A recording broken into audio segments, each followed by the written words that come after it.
నాదే తీసుకోండి, గురువు దశమాధిపతి. ఆ దశమాధిపతి గురువు కాబట్టే పాండిత్యము జ్యోతిష్యము ఇందులోకి వచ్చాను. లెక్క ప్రకారం వేరే ఎందులో ప్రయత్నం చేసినా నష్టపోతాను నేను. అంటే మీ జాతకాన్ని మీరు చూసుకునే వచ్చారా, మీ తండ్రి గారు చూసారా? నా జాతకాన్ని నేను చూసుకునేసరికే ఇందులో ఉన్నాను నేను. మీకు తెలియదు. విధి కర్మ చూడండి, ఆ గ్రహాల యొక్క కాంబినేషన్ ఆటోమేటిక్గా నిన్ను పంపిస్తుంది. సో అండ్ సో ఒక పర్సన్, మా మేనమామ, ఆయన ఏం చెప్పారు, నేను చదువుకుంటుంటే మా తమ్ముడు నేనున్నాం, ఇద్దరికీ చెప్పాడు, నేను వేద పాఠశాలకు వెళ్ళి చదువుకుంటాను, సెలవులు ఎక్కువ వస్తాయట, అందరూ దండాలు పెడతారట. ఆ వయసులో ఎంత 8 ఏళ్ళు, నాకు అప్పుడు 8, 9 అనేసరికి నేను అట్రాక్ట్ అయ్యాను. మరి వాడు అవ్వలేదు, వాళ్ళ విదేశాల్లో ఉన్నాడు, అక్కడ వెల్ సెటిల్డ్ అయ్యాడు. మరి నేను అయ్యానే. వాడి దశమాధిపతి, వాడి లగ్నం వేరు, నా లగ్నం వేరు. మరి ఇద్దరికి సేమ్ టైంలో చెప్పాడు, ఇద్దరిని కూర్చోబెట్టే చెప్పాడు. నాకు ఎక్కింది, వాడికి ఎక్కలేదే. అది కర్మ జ్యోతిష్యంలో ఉంది. నువ్వు పలానా ఈ వృత్తిలోకి రావాలి, పౌరోహిత్యం చేయాలి, లేదా పలానా జ్యోతిష్య భాగాన్ని అభ్యసించాలని ఉంది. కాబట్టే ఆ టైంలో నేను వెళ్ళాను, మా తాతగారిని అడిగాను, ఉపనయనం చేశారు, వేద పాఠశాలలో వేశారు. మరి అతనికి కూడా ఇంట్రెస్ట్ రావాలి కదా. అతను నాకన్నా ఇంకా సంవత్సరం చిన్నవాడే కదా. ఎప్పుడన్నా రీగ్రెట్గా ఫీల్ అయ్యారా ఈ వృత్తిని ఎంచుకున్నప్పుడు? అలాంటి సందర్భాలు ఏమన్నా వచ్చాయా? ఏమి రావు. చాలా గర్వంగా ఫీల్ అయినట్టుగా ఎప్పుడన్నా? అవి కూడా ఎందుకు ఫీల్ అవ్వడానికి ఏం లేవండి. ఎందుకంటే సమాజం రాను పండితుల్ని అగౌరవపరుస్తూనే ఉంటుంది. అండ్ రాను ఖచ్చితంగా ఈ ఫీల్డ్ని, ముఖ్యంగా జ్యోతిష్యం అవనివ్వండి అండ్ పౌరోహిత్యమేమో చులకన, జ్యోతిష్యమేమో నింద వేయటం, లైక్ దోచుకుంటున్నారని, ఇతరుల యొక్క మానసిక ఆశని క్యాష్ చేసుకుంటున్నారని. ఇవి లైఫ్ లాంగ్ ఉంటాయండి. కలియుగంలో ఖచ్చితంగా, ముఖ్యంగా ఈ రాబోయే తరాల్లో 100% జ్యోతిష్యం పైన నెగిటివ్ అనేది వస్తూనే ఉంటుంది. కానీ దీన్ని నమ్మే వాళ్ళు పెరుగుతుంటారు, తగ్గరు. ఎందుకంటే ఇది సత్యం అండి. సత్యం ఎప్పుడూ అంతం అవ్వదు. మీరు ఎంత ప్రచారం చేయండి. ఒక 10 మిలియన్ సబ్స్క్రైబ్స్ ఉన్న ఛానల్ తీసుకొని పొద్దున్నుంచి తెల్లవార్లు ఇదే పనిగా కూర్చోండి, జ్యోతిష్యం అనేది 1% కూడా క్రేజ్ తగ్గదు. అంటే ఎన్ని ఛానల్ ముక్కుముడిగా దాడి చేసి అసలు అసంభవం అండి. తగ్గదనడానికి కారణం ఏంటంటే, నేను ఇంకొకరు దిగ్గజాలం ఉండి ఏదో మేము బలంగా ముందుకు వస్తామని కాదు. మేమేం ఒక్క అడుగు కూడా మా టైం వేస్ట్ చేసుకోం. మీతోనో 10 నిమిషాలు మాట్లాడితే నాకు జాతకం నేను చెప్పే టైం అని ఒక్క నిమిషం కూడా నేనేం అడుగు వెనక్కేను ముందుకేను దాని గురించి. బట్ సత్యం ఎప్పుడు అంతం అవ్వదు. పుస్తకాల్లో ఉంది, వేదంలో ఉంది. మా గురుగారు చెప్పారు, మహేందర్ కాదు ఇంకెంతమంది వచ్చినా దాన్ని ఏం చేసుకున్నా సత్యం అంతం అవ్వదని అక్కడ ఉంది కదరా. శాస్త్రం మీద ఉన్న అంతే, అది గొప్పదండి, అది గొప్పది అంతే. గురుగారు, బ్రహ్మం గారి కాలజ్ఞానంలో కావచ్చు, లేకపోతే వేదాల్లో కావచ్చు, కలియుగంలో బ్రాహ్మణులు వేదాలు చెప్పడం మానేస్తారంట, మంత్రాలు చదవటము అంటే క్షీణిస్తూ ఉంటుంది, తగ్గుముఖం పడతా ఉంటుంది అని అంటుంటాం. అది కొద్దిగా క్రమంగా కనపడుతున్నట్టుగా కూడా 100% కనపడుతుంది. ఈ రోజుల్లో వేద పాఠశాలలు అంతం అవ్వటం కానీ, అంటే ఒకప్పుడు గల్లీకి ఒకటి ఉండేవి అంటే అప్పట్లో. అవును. ఇప్పుడు అలా వేద పాఠశాల అంటే కీసరలో, ఇంత పెద్ద హైదరాబాద్లో ఒక 4 చోట్ల వెతుక్కుంటే కానీ దొరకని పరిస్థితి. అయితే వేదంలో చెప్పినట్టుగానే ఇందాక మీరు శాస్త్రాన్ని నమ్మి బలంగా ఇది ఎప్పటికీ అంతం కాదు అన్నట్టు చెప్పారు. కానీ చూస్తుంటే కొంత కలి ప్రభావం ఎక్కువగా కనపడుతున్నట్టు, బ్రాహ్మణుల మీద కానీ మీలాంటి గురువు గారి మీద కానీ నమ్మేవాళ్ళు సంఖ్య పెరుగుతూ ఉన్నప్పటికీ విద్వేషం రెచ్చగొట్టే వాళ్ళు కూడా ఎక్కువగా పెరుగుతూ ఉన్నారు. ఏ రకంగా చూస్తారు ఇలాంటి పరిస్థితుల్ని? ఫస్ట్ ఆఫ్ ఆల్ 100% దాని గురించి బాధపడాలి. బాధపడడం తప్ప ఏం చేయలేము. రెండోది, ఈ వేదాన్ని లైక్ స్మార్థం అంటే ఇందులో 2 భాగాలు ఉంటాయి. వేదం ఒకటి, స్మార్థం ఒకటి. అంటే ఈజీగా నేర్చుకొని త్వరగా అయిపోయి బయటికి వచ్చి ఇన్కమ్ వెతుక్కునే భాగం స్మార్థం. వేదం ఏంటంటే కొంత టైం టేకింగ్ ప్రాసెస్. అదంతా కూడా చాలా పెద్ద, లైక్ మీకు చెప్పాలంటే అది చిన్న పుస్తకం అయితే చాలా పెద్ద పుస్తకం. దాన్ని పూర్తి చేయాలంటే నెంబర్ ఆఫ్ ఇయర్స్ పడుతుంది. కాబట్టి ఇందులో చేర్చడానికి కూడా తల్లిదండ్రులు ఎవరు చేరుస్తున్నారంటే, ఏ గత్యంతరం లేక తండ్రి అసమర్థుడైతే తల్లి పిల్లల్ని వేద పాఠశాలలో వేస్తుంది, లేదా తండ్రికి పూర్తిగా చదివించలేని స్థితి ఉంటే వేద పాఠశాలలో వేస్తున్నారు తప్ప. ఇప్పుడు బ్రాహ్మణులలో ఒక వ్యక్తి 2,70,000 సంపాదిస్తాడు, వాళ్ళ భార్య 1,30,000 1,40,000 సంపాదిస్తుంది, వాళ్ళ ఇన్కమ్ ఆల్మోస్ట్ 4 లక్షలు అనుకోండి. వాళ్ళ పిల్లలు వేదంలోకి రారు. అబ్రాడ్స్ కానీ ఇంకోటి కానీ ఏదైనా పేదరికంలో ఉన్న బ్రాహ్మణ ఫ్యామిలీస్ మాత్రం 100% మీరు ఏ వేద పాఠశాలకు వెళ్ళండి, మీ మైక్ తీసుకొని మీ నాన్న ఏం చేస్తారని అడగండి. అంటే ఉంటారు ఒక 2-3 మహానుభావులు, చాలా రేర్. ఇంకా నేను 2-3 సాహసించి అంటున్నాను. ధర్మం మీద ఇష్టాన్ని ఉంచి ధర్మము మీద వేదం మీద ఇష్టం ఉంటుంది తప్ప వాళ్ళు ముందడిగేసి పంచగట్టుకొని వపనం చేసుకొని శిఖ పెట్టుకొని అంటే ఎవరు చేయరు. వపనం చేసుకున్న అంటే ఈ వృత్తిలో ఉన్న వాడికి దండం పెడతారు, కానీ వాళ్ళు మాత్రం ఆ వృత్తిలోకి వచ్చి తపస్సు చేయండి, హిందూ ధర్మాన్ని ప్రోత్సహించండి అంటే చెయ్యరు. రెండోది, ముఖ్యంగా అసలు పౌరోహిత్యం అనేది పూర్తిగా చిన్న చూపు. పౌరోహిత్యం అనేది చిన్న చూపు అయిపోయింది. అక్కడ చదివే వాళ్ళు లేరు, ముందు చదువుకునే వాళ్ళు లేరు, చెప్పే వాళ్ళు ఉన్నా చదువుకునే వాళ్ళు లేరు. అందుకే మీరు చూడండి, కొన్ని దేవాలయాల్లో అభిషేకం చేసేటప్పుడు మంత్రాలు వింటే అన్ని అపాక్షరాలు, సుస్వరం లేని మంత్రాలు. నమ సోమాయ చ రుద్రాయ చ నమస్తామ్రాయ చ అరుణాయ చ నమ శంగాయ చ, ఆ అనుదాత్త ఉదాత్త స్వరితాలు ఉండవు. ఇంకోటి నమ సోమాయ చ, అక్కడ మాకు దీర్ఘం ఉంది అన్న విషయం తెలియదు. బేసిక్గా గణపతి పూజ వస్తే పౌరోహిత్యం చేయటం ఓకే, వాళ్ళకున్న బాధలు, ఆర్థిక బాధలు, ఇబ్బందులు ఓకే, కానీ ఇక్కడ దానివల్ల వచ్చే పాపాన్ని మర్చిపోతున్నారు. కామన్ పీపుల్కి తెలియదు కదా. పిండ ప్రదానం, నేను ఒక మంత్రం విన్నాను, దాన్ని ఏమంటారు, పుష్కరాల్లో పిండ ప్రదానం కొన్ని దేవతా మంత్రాలతో చేస్తున్నారు. ఇంకా అంటే అతనికి రాక మంత్రాలు ఏది పడితే అది చెప్పేసి చేయడం. అంటే ఇక్కడ ఏమైపోయింది, వేద పాఠశాలలో పిల్లలు లేరు చదువుకునే వాళ్ళు. ఉన్నవాళ్ళు ఎవరంటే ఇలా ఆర్థిక సాధక బాధలుండి ఇబ్బందులు, తండ్రి అసమర్థుడు, ఇలాంటి వాళ్ళు ఎంతమంది ఉంటారు? మా అంటే 3 లక్షల మంది తయారవుతారు అనుకుందాం, 2 ఏళ్లకో సంవత్సరానికో. ఇక్కడ రిక్వైర్మెంట్ ఎంత ఉంది? 7 లక్షల మంది ఉంది. ఇక మిగతా వాళ్ళంతా ఎవరు? Retired peoples. వాళ్ళు పుస్తక భాగం చదువుకొని వాళ్ళు చెయ్యొద్దనట్లే, బట్ అది కూడా పాపమే. నువ్వు అపస్వరం, అపాక్షరంతో అసలు మంత్రాన్ని అపస్వరం పలికితేనే అదొక పాపం. అలా కొన్ని అంటే ఇది పౌరోహిత్యం అనేది ఒక చిన్న చూపు అయిపోయింది, క్షీణిస్తుంది.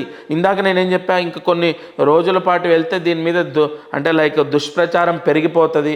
ఇక పౌరోహిత్యం అంటే ఎవరు పడితే వాళ్ళు చేస్తారు. ఎందుకంటే చదువుకునే వాళ్ళు లేనప్పుడు, ఇప్పుడు మీకు అర్జెంట్ అవసరం అండి, మీరు గృహప్రవేశం చేసుకోవాలి, మీకు బ్రాహ్మడు లేడు, మీరు ఏం చేయాలి? ఎవరో ఒకరిని తీసుకొచ్చుకుంటారు. అతను ఎలా చదువుతున్నాడు ఏంటి అనేది మీకు తెలియదు. మీకేం తెలుసు? ఏమీ తెలియదు. ఇప్పుడు పుణ్యాహవాచనలో ఒక మంత్రం ఉంటుంది, అసలు పుణ్యాహవచనమే రాకుండా 3 చెంబులు పెట్టి అటు నీళ్ళు ఇటు నీళ్ళు షర్బత్ కలిపినట్టు అక్కడ చేయించి మీకు అటు నీళ్లు జల్లిస్తాడు గోమూత్రంతో.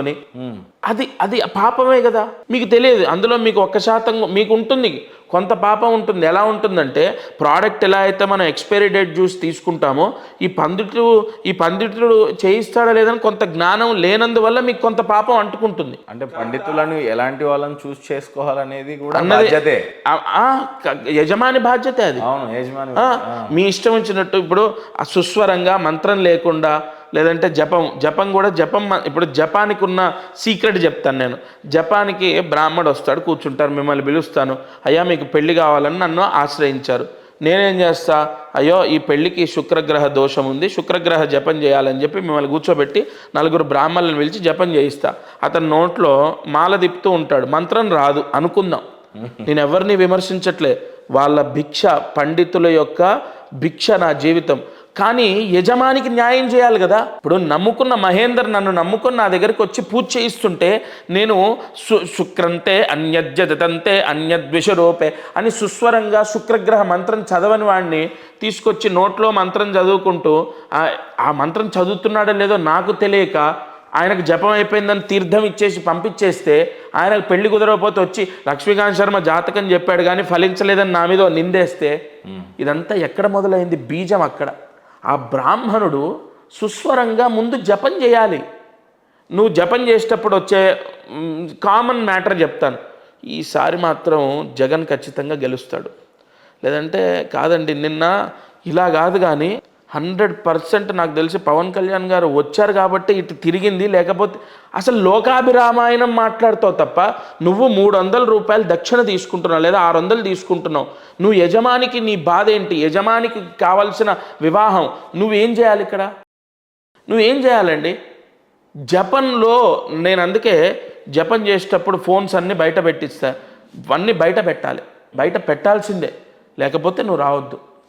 వద్దు, మీ స్థాయికి నేను తగిన వాడిని కాదు, బయట పెట్టాల్సిందే ఫోన్లు. ముందు సర్వము మనిషిని భ్రష్టు పట్టించేది ధ్యానం. ఇక్కడ జపంలో నేను చెప్తున్నాను, నీకు మనసు లోపించేది ఎక్కడంటే ఫోన్ వల్ల.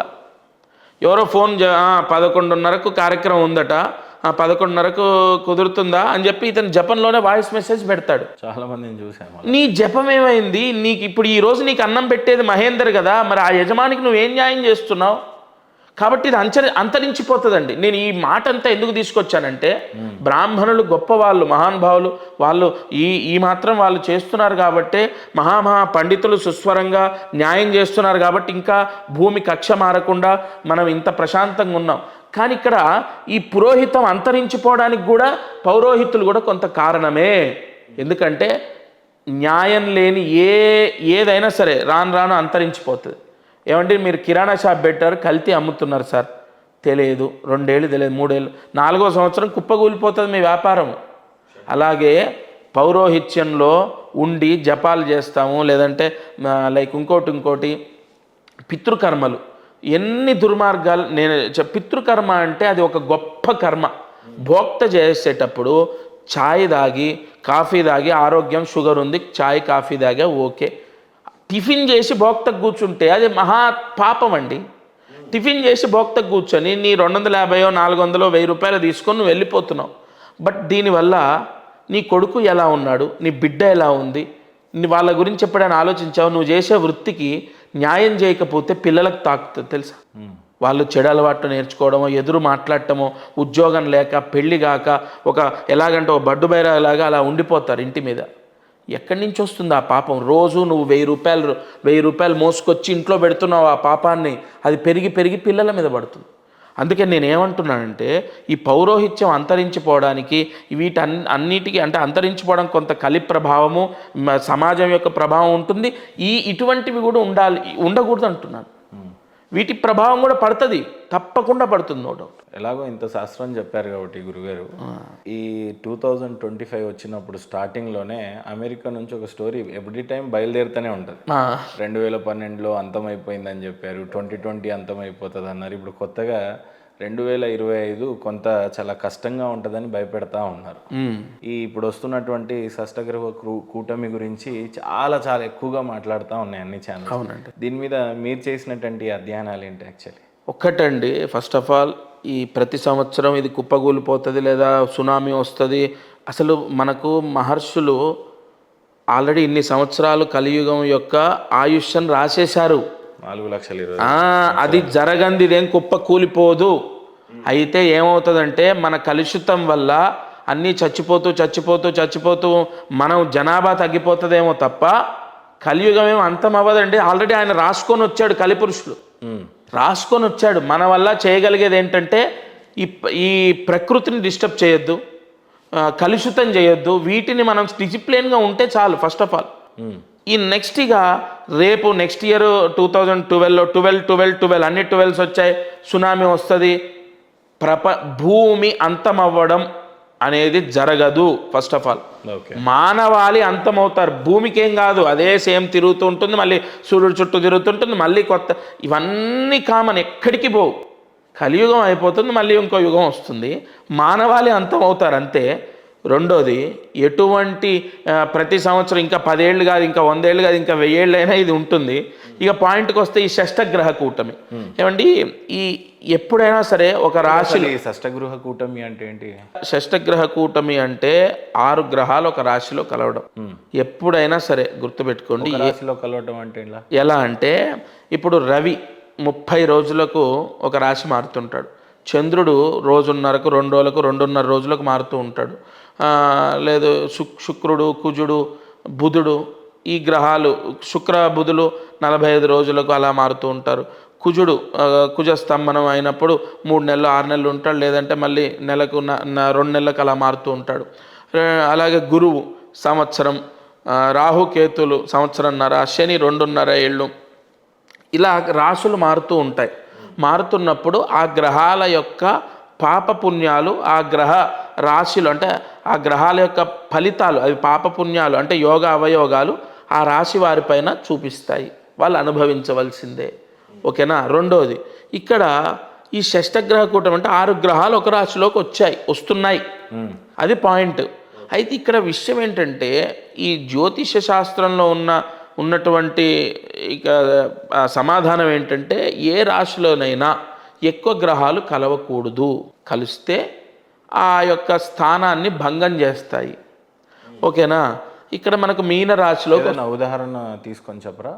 ఉదాహరణకు ఇప్పుడు ఎవరికైనా లగ్నాతు దశమంలో 4 గ్రహాలు ఉన్నాయనుకోండి, అబ్బా కేంద్రంలో అసలు నాలెడ్జ్ లేనివాడు ఏంటండి అని అడుగుతాడు. కొంత నాలెడ్జ్ ఉన్నవాడు కొంత అంటే ఏమీ లేదు కొంత ఉన్నవాడు ఏంటంటే కేంద్రంలో 4 గ్రహాలు ఉన్నాయి, నాకు విపరీతంగా యోగిస్తుంది అనే ఫ్లోలో ఉంటాడు. అసలు ఏ రాశిలోనైనా ఎక్కువ గ్రహాలు ఉంటాయి. ఇప్పుడు లగ్నానికి దశమంలో ఉంటే వాడు వృత్తిపరంగా మోసపోతాడు, లేదా నష్టపోతాడు, లేదంటే సరైన సెటిల్మెంట్ ఉండదు.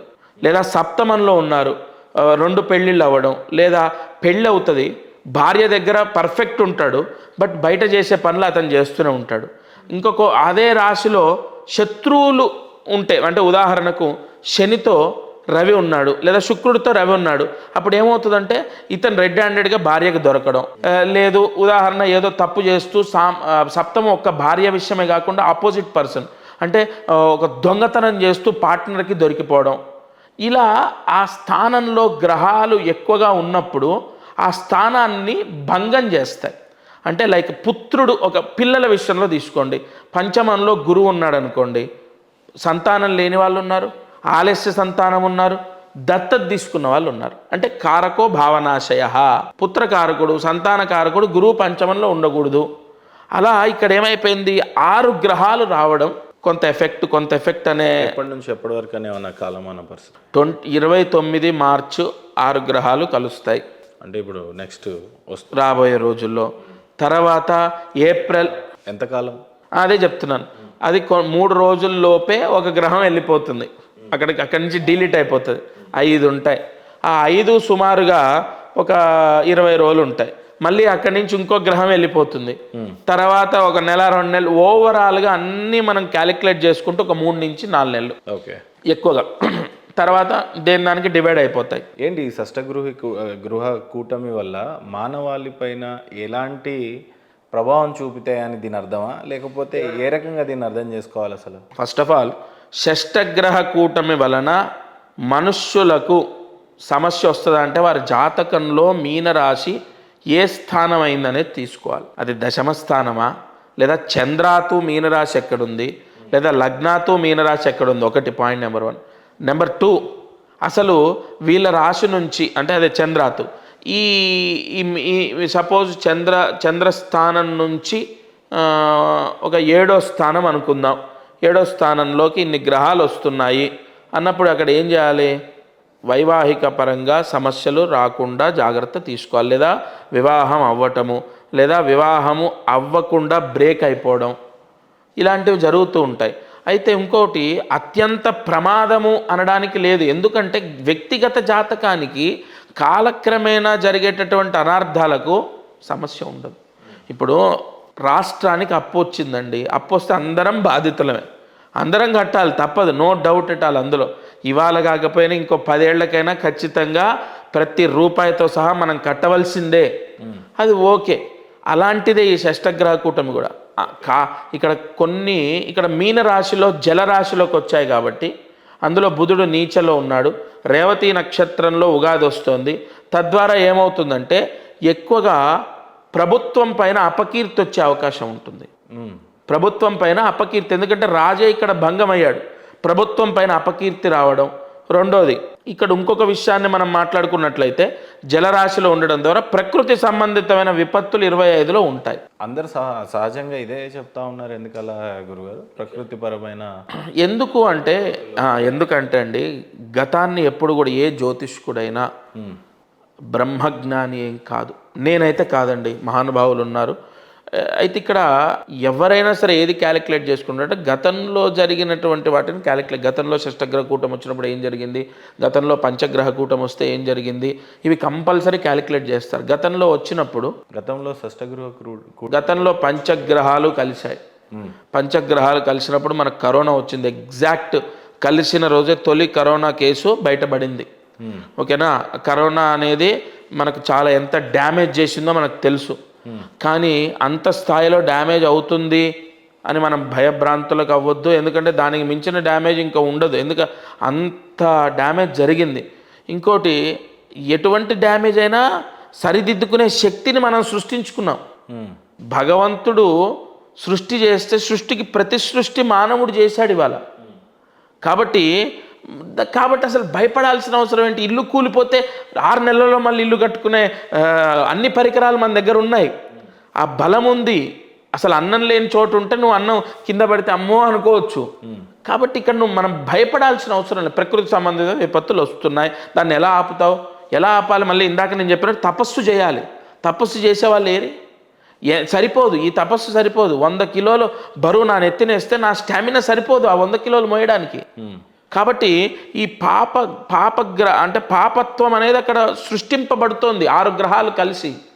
దానికి మనం అంతా ఏం చేయాలంటే 100% మన మెడిటేషన్ పెంచాలి, పూజలు పునస్కారాలు 100% పెంచాలి. అవి మనల్ని కాపాడుతాయి. Point number 1.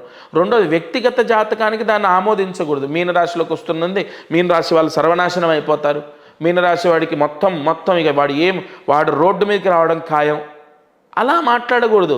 మీనరాశి వాళ్ళు ఈ షష్టగ్రహ కూటమి నుంచే విపరీతంగా ఇప్పుడు భాగ్యాధిపతి దశ ఉంది. నా ఫ్రెండే, ఎవరో కాదు, నా చిన్ననాటి స్నేహితుడు, భాగ్యాధిపతి దశ ఉంది. అతనిది రేవతి నక్షత్రం, మీనరాశి. ఇంకా బాగా సంపాదించి 100% పెద్ద స్టేజ్లో రాబోయే రోజులు ఉంటాడు. 2039 వరకు అద్భుతంగా ఉంది అతనికి. కాబట్టి అలా భయాన్ని సృష్టిస్తేనే మీరు మమ్మల్ని వ్యతిరేకమైన క్వశ్చన్స్ అడుగుతున్నారు. షష్టగ్రహ కూటమి వల్ల నేను ఇచ్చే ఆన్సర్ ఒకటే, ఎవరికి ఎటువంటి విపత్తు జరగదు. రెండోది, ప్రకృతి సంబంధితమైన విపత్తులు వస్తాయి, వ్యక్తిగతంగా డ్యామేజెస్ రావచ్చు, ఎక్కువగా నీటి సంబంధితమైన విపత్తులు వస్తాయి. ఇంకా అక్కడ సూర్యుడు ఉన్నప్పటికీ ఎక్కువగా బుధుడు, శని, రాహు, చంద్రుడు, శుక్రుడు వీళ్ళందరూ కూడా అగ్ని, కరువు లాంటి, అదే చెప్తున్నాను. ఇక్కడ బుధుడికి ఒక్కడికి అక్కడ డ్యామేజ్ ఎక్కువగా అవుతుంది. రవి ఉన్నప్పటికీ మిత్రరాశే, చంద్రుడికి మిత్రరాశే, శనికి కూడా మధ్యమం, ఇంకా శుక్రుడికి పర్వాలేదు మధ్యమం. కాబట్టి ఇక్కడ ప్రధానంగా నీటి సంబంధితమైన విపత్తులు వస్తాయి తప్ప కరువేం రాదు.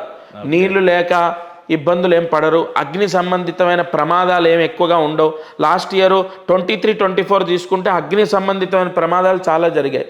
బట్ ఈ ఇయర్లో అలా ఏముండదు. ఎక్కువగా నీటి సంబంధితమైన విపత్తులు, అకాల వర్షాలు అవ్వచ్చు, సునామీ అవ్వచ్చు, లేదంటే నీటి సంబంధితమైన విపత్తులు ఎక్కువగా ఉంటాయి. అంటే ఎక్కువగా వచ్చే కరువు కాకుండా ఎక్కువగా తర్వాత నీటి సంబంధితమైన వ్యాపారాలు కూడా డ్యామేజెస్ అయ్యే ఛాన్సెస్ ఉండొచ్చు. అంటే అన్ని వ్యవసాయ రంగంలో ఈసారి ఎక్కువగా అంటే ఎక్కువ మనం ఎక్కడి వరకు దీని ఫలితం గురువు మారే వరకే. మళ్ళీ గురువు మారితే అన్ని కంట్రోల్ చేస్తాడు. గురువు మిథున రాశిలోకి ఎప్పుడైతే ఎంటర్ అవుతాడో ఆగస్టులో, తర్వాత మళ్ళీ అన్ని కంట్రోల్ అవుతాయి. మీరు చూడండి, before August, after August real estate కూడా అద్భుతంగా బాగుపడుతుంది. అంటే ఫ్యూచర్లో సెప్టెంబర్ నుంచి బాగుంటుంది. మళ్ళీ 2025 సెప్టెంబర్ నుంచి ఖచ్చితంగా బాగుంటుంది. అప్పటి వరకు ఏంటంటే ఎక్కువగా ఈ నీటి సంబంధితంగా చేసేవన్నీ వ్యవసాయం అదే, ఈ రొయ్యల చెరువులని, చేపల చెరువులన్నీ అవే. కాబట్టి ఆ వాటిలో డ్యామేజెస్ ఎక్కువ ఉండొచ్చు. లేదా ఆ వచ్చిన పంట సరిగా సేల్ అవ్వక ఇబ్బంది ఉండొచ్చు, సడన్గా రేటు పడిపోవచ్చు, అదే పండినప్పుడే అకాల వర్షాలు అప్పుడప్పుడు రావచ్చు. ఎనీ కైండ్ ఆఫ్ డ్యామేజ్ అది ప్రకృతి సంబంధితంగా జరుగుతుంది.